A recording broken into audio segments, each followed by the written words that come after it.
One thing that always fascinates me, it's simple handmade toys, or dolls, because every time I look at one, I cannot help but feel that there's a story behind it, that there's something more than the simple object that's there. And so, a few weeks ago, TheRavenofPoe posted on the channel a beautiful video called The First Steps of a Marionette. And for that video, she used a very beautiful wooden horse.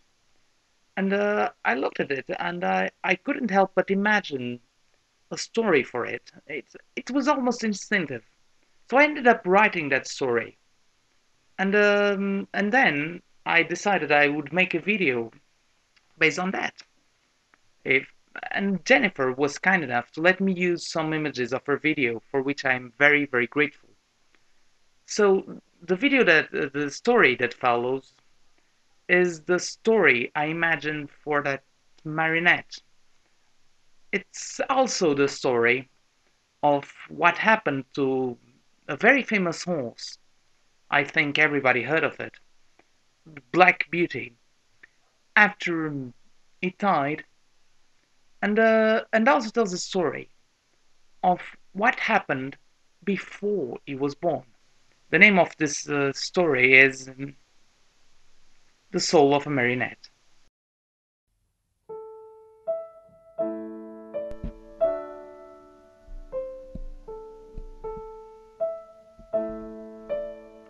As this life nearly comes to a close, I find myself lost in memories I didn't know I had until a few moments ago.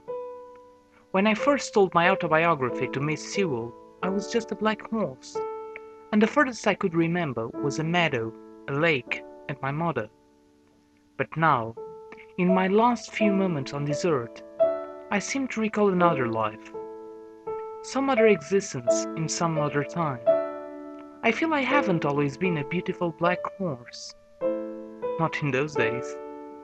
I remember riding through a dry rocky land, mounted by an old man in rusty armor, in the company of a younger fat man and his donkey.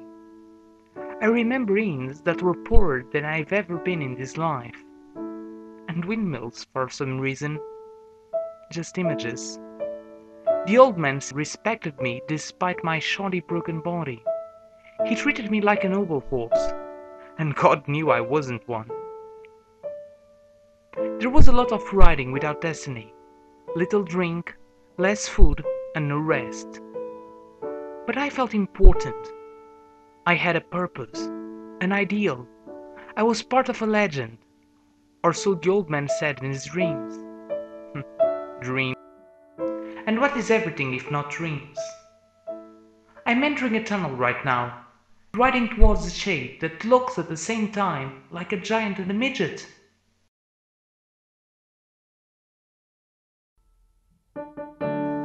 He greets me with great enthusiasm. He speaks equine rather fluently, and the word Yahoo crosses my mind. He asks me if I remember the island, and I do. A place where men were animals and horses were men. Not too different from the place I just left then. I remember having laws and the house I built myself, my home, my family. And then, the giant midget man came along.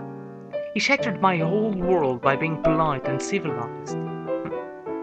But deep down I never respected him. Not really. Not as I would a true my proud race. A race that tamed those disgusting creatures that looked human, act human, but were not human. Whatever a human might be.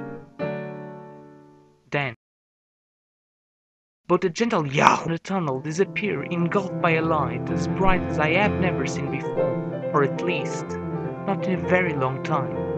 Everything around me seems to be burning and exploding, but strangely I don't feel anything, just the weight of a carriage attached to my back.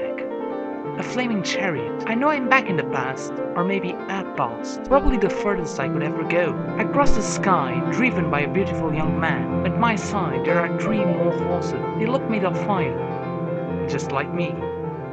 We're on a hard journey that I used to take every day, a long, long time ago, but that's all I can recall. We pass enormous animals, bulls, scorpions, and crabs made of stars, but they dare not attack my master charioteer with his shining crown. 10. After we reach the peak of our arch, we take a sudden plunge to the sea.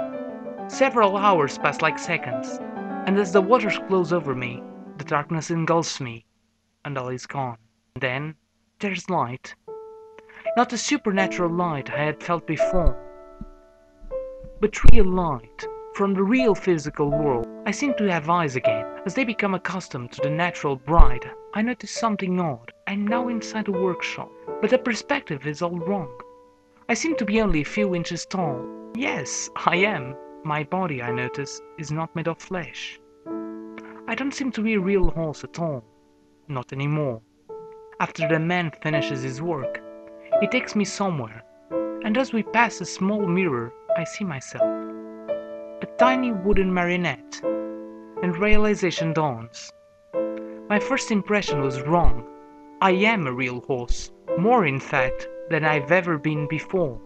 I am the very idea of a horse, and as I'm placed on a store window, I know that whoever pulls my strings will have in their hands all that I ever was, will be, and much, much more.